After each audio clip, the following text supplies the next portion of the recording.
I think something that's been on my mind lots lately is that I am telling the story of a perfect life, which I think I am aware that the audience have some suspicions about that, because naturally not all life is perfect. Yeah. But in particular, like I'm privileged that I can be home, and I'm privileged that I can have the opportunity to be working on my reo Māori, connecting with my whakapapa. I live 20 minutes from my marae, and not all Māori get to have that opportunity, but in this stage age are craving that opportunity, and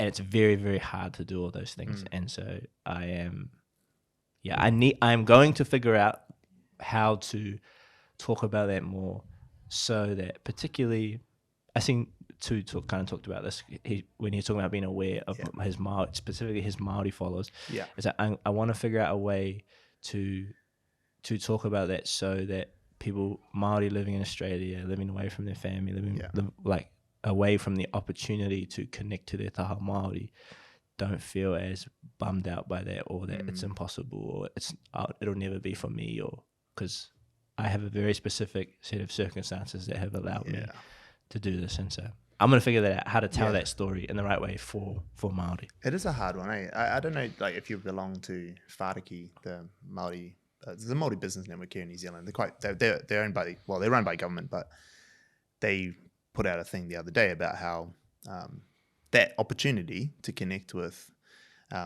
your marae and your iwi and all that sort of stuff when you don't live near it, or you live abroad or whatever. And so there's this idea of, like, how do we take that to the digital world, and how do you create digital spaces for digital maraes, essentially, right? Like these digital places where people live, because the world's changed so much. And how do we, like, and they don't know the answer, obviously, but I think it's a good conversation. I think you're right. Like, it's a story that needs to be told. Because even like me, like, my family's from Cook Islands, and for us who grew up here, like, you don't have that connection with it because you didn't grow up there, and all you have is dad telling you off in Cook Island, and that's about the closest you get to the connection. Like, how do you have that story too? Because I always find it real difficult to talk about being a Cook Island or Pacifica person as well, because, like, I didn't grow up that way. Like, I grew up around all my Pacifica family, but, like, I didn't grow up as an islander.